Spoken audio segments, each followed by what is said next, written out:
Omari Hardwick and Tika Sumter. Yeah, so I think we're good to go now.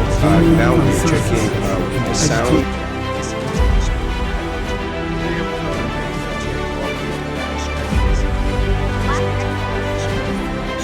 This is WhatsApp Naija.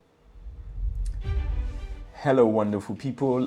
This is WhatsApp Naija, Nigeria's first animated social commentary show where we learn a lot of things about our nation. We learn a lot about our history. We learn a lot about even challenges that we have, and we also prefer solutions even to many of our pressing problems. If this is your first time, I'm your host, Tobi Alli, and it's a pleasure serving you this information. There's a whole lot that has happened.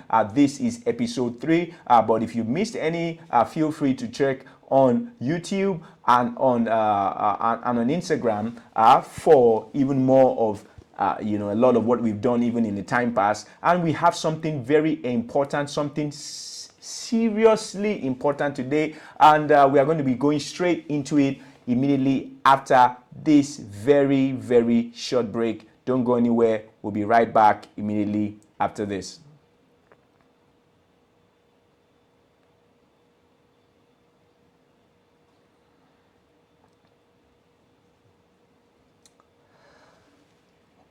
All right. So we are going straight into what we have today, and what we are looking at today is the subject, why we are better together.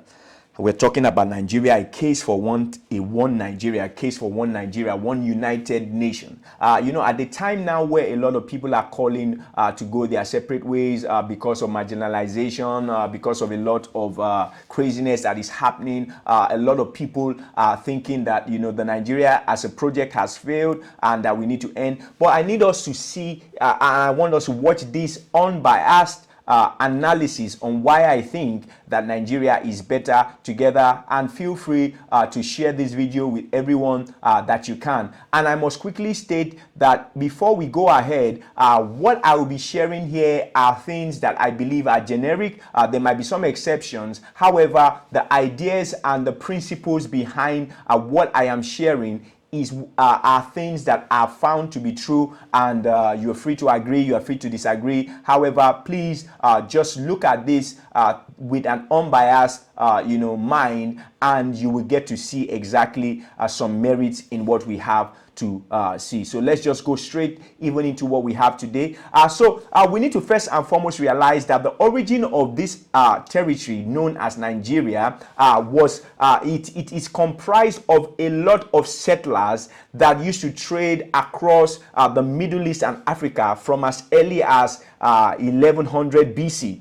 So basically, most people that are today known as Nigerians are settlers. Right, they were settlers from diverse African tribes, right? And we are going to be looking at those tribes, and we are going to focus basically on the 3 major tribes and some things that we need to understand about them and why we are better together as a nation. Okay.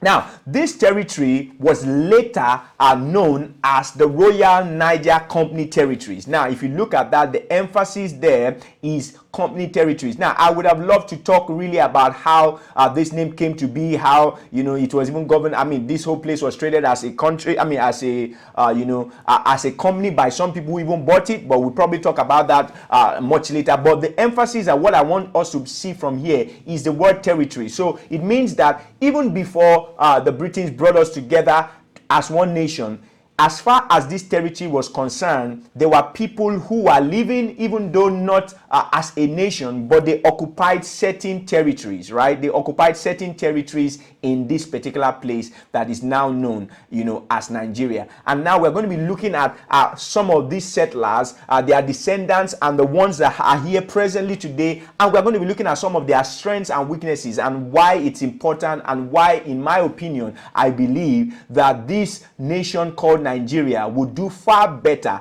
as a nation together, not as a nation divided. Now, there is also something we are going to look at in a very few minutes about a glimpse even into our history. Would you believe that even far back, this particular territory, this particular place that is known today as Nigeria, was once feared by neighboring countries, by neighboring states, and a bit of it was caught by an early prophet known as Isaiah in the Bible. I mean, it's amazing, right? So, sometimes when we hear people talk about this country, they always just think maybe we have always been, impoverished, we have always been down. We were once great, we were once glorious, we were once feared, and we can what we've done before, we can do it again, right? So let's just go straight and see what this prophet actually even said. So I need us to look at this not in the religious sense, but I want you to see it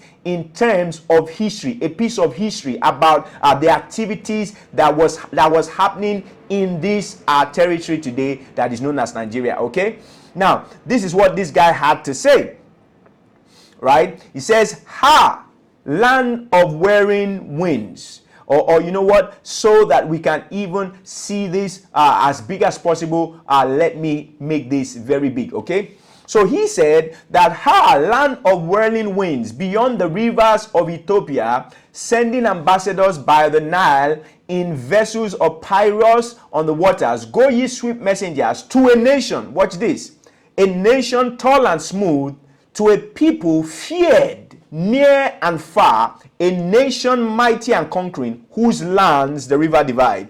Do you see this? It's talking about a nation that was conquering, a nation that was mighty, a nation that was feared. Now, geographically, he's saying that this nation is beyond the rivers of Ethiopia, right? And is by river and by the Nile, and the nation, the land in that territory is divided by rivers. Now, if you look at this particular description, there is the name Ethiopia there, or some even translations say River Ethiopia. It's actually talking about a region. I mean, Ethiopia was known before as, the River Nile was known before as River Ethiopia. So that river there is River Nile. And there is only one country in present day along the River Nile, whose nations, right, who is divided by rivers, and that is Nigeria. And what divides the country? It is divided by River Naija and River Benue. So you need to understand that this is saying that historically the people who were resident in this nation, in this territory called Nigeria today, were once feared because they were conquerors. They were mighty men. And if we have done it before, we can do it again. But let's look and let's mine into our DNA to see how we can solve some of these pressing problems, right? Okay, so let's go on quickly. Now, let's look at some tribes. So the first tribe we are going to be looking at is the Hausa tribe. I like to call them energy in motion. And I'm sure you agree with me that these guys are very energetic. I mean, they are very energetic. Most of them actually are very energetic and very industrious, right? So let's look at them now. These guys were descendants of those, of course, those people I've mentioned before. But they came from the Borno Empire and Hausa states, right? And let's look at some other people also. We're going to be looking at their strengths and weaknesses as we go on. Now we have these other guys also who are known as the Igbo tribe, right? And I like calling them trade in motion. I'm sure you know why I'm calling them trade in motion. And they are descendants that came from where the village of Inri. So they are the trading settlers from where the village of Inri. And last but not the least, we also have the Yoruba tribe, and I like calling these ones class in motion. You know why as we go on, right? And they came from the Oyo village and also the Benin and some parts of the Benin empire. Now, this is, even though Nigeria is made up of, we have over 200 ethnic groups, I would like to focus on these major three and see why I believe that we are better together than going our separate ways. Now let's look at some strengths and weaknesses of each of these tribes, okay? So let's start even with these guys, the trade in motion. Now, as the name already implies, you can tell, and I'm sure you agree with me, that the Igbos, generally, it's inborn. They are excellent salespeople. I mean, see them in the market, you don't even want to buy something, but the way they will convince you, you will have no choice than to buy. They are very good in marketing and sales. They have it naturally. They are good. Thumbs up to them for that. They have it. It's not that we don't have other people who have this ability, but predominantly most people who are good at this are from this particular tribe. Now, also when it also now comes to business, they are very enterprising people. And when it comes to their temperance, they are egoistic. You agree with me? Most of them are egoistic. They are also not very patient, but they are hardworking people. Now, I want to ask you, do you think a nation needs people who are very good communicators in terms of sales?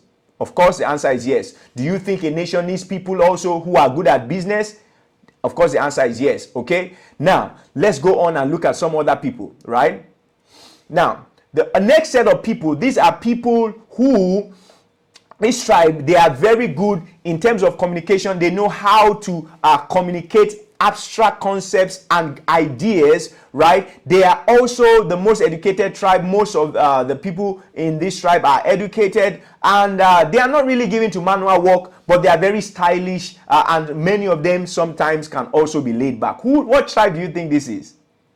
Yeah, if you said Yoruba, you're absolutely right. Now, I want to ask you, do you already even see that if you have just a nation where the people seem to be very industrious, seem to be very enterprising, but they, when it comes to concepts, when it comes to ideas, they are not really that good at that. Do you already see how these two tribes are complementing themselves? Or imagine you had a nation where most of them, yes, they might be educated, but many of them don't do a lot of manual. They don't like manual work. They can be laid back. Do you already see that there will be a lot of discrepancies? Do you already see that there will be a lot of issues? So do you already even see how these two tribes can complement themselves as collaborators, right? And this is not just the two of them. Let's look at the other tribe.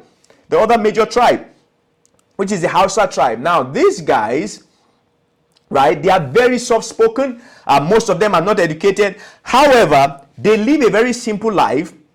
They are very loyal. They are very industrious. And they can have, many of them have what is called an explosive temper. Now, do you see that as a nation, imagine you have these three sets of people, right? You have people who are educated, you have people who are, who are loyal, you have people who are enterprising. Do you already see the merits in this?